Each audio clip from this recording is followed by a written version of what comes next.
En este video vamos a estudiar el concepto de teorema de superposición.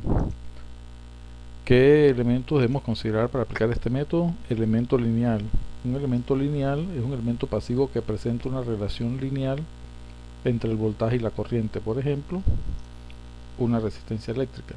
Podemos hablar también de fuentes dependientes lineales. Entonces, una fuente dependiente de voltaje o corriente en la cual la respuesta de voltaje o corriente es proporcional solo a la primera potencia de la variable, sea voltaje o corriente.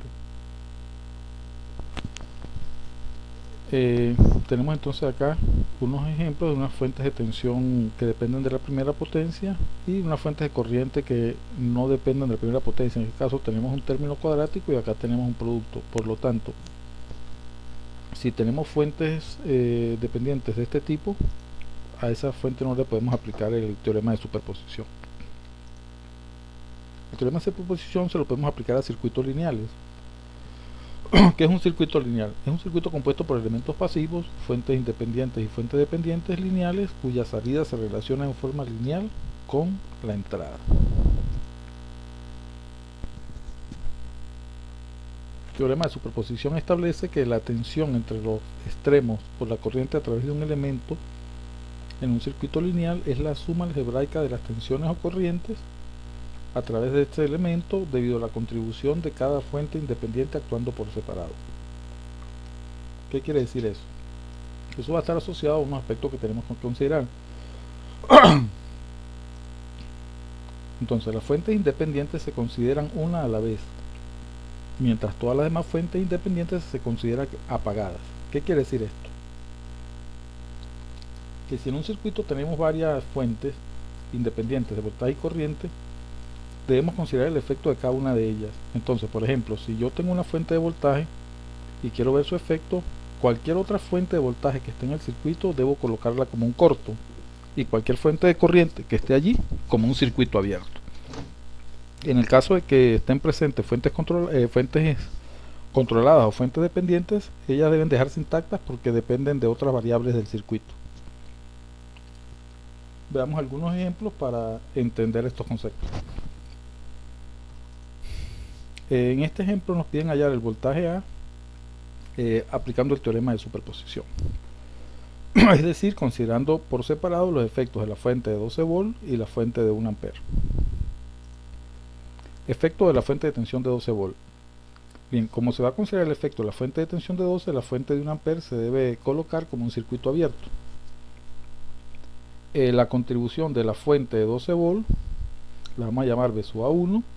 Al no circular corriente por la fuente de 6, por la resistencia de 6 ella desaparece y nos queda el siguiente circuito, donde el voltaje VA1 directamente lo podemos encontrar por un divisor de voltaje. Sería 12 por 4 sobre la sumatoria de las dos resistencias, que son 16, nos da un total de 3 volt.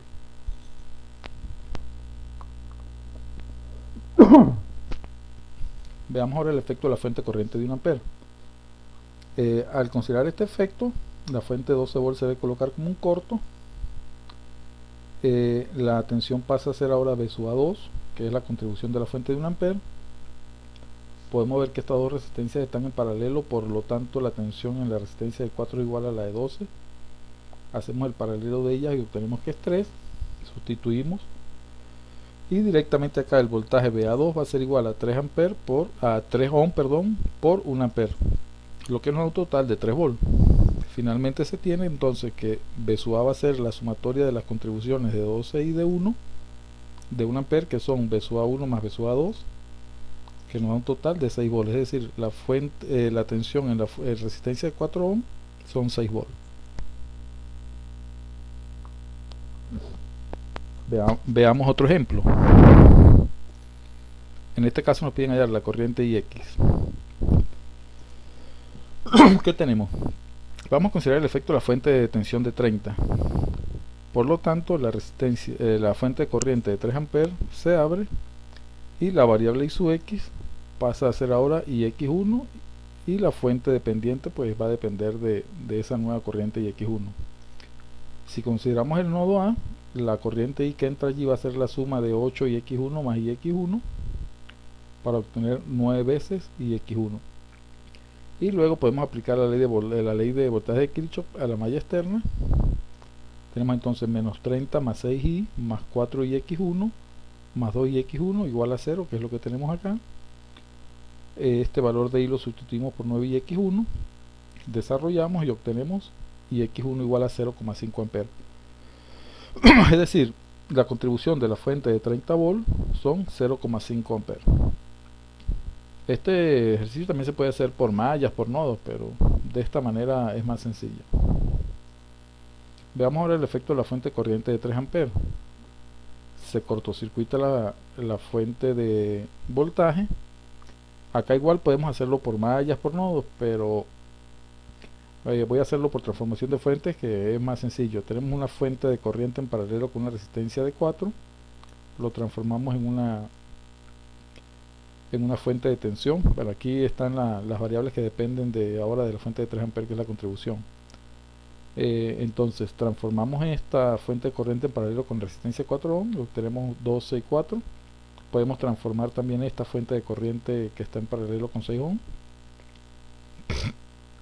y aplicamos la ley de voltaje de Kirchhoff a la malla. Tenemos 6ix2 más 48ix2 menos 12 más 4ix2 más 2ix2 igual a 0. Sustituimos y despejamos.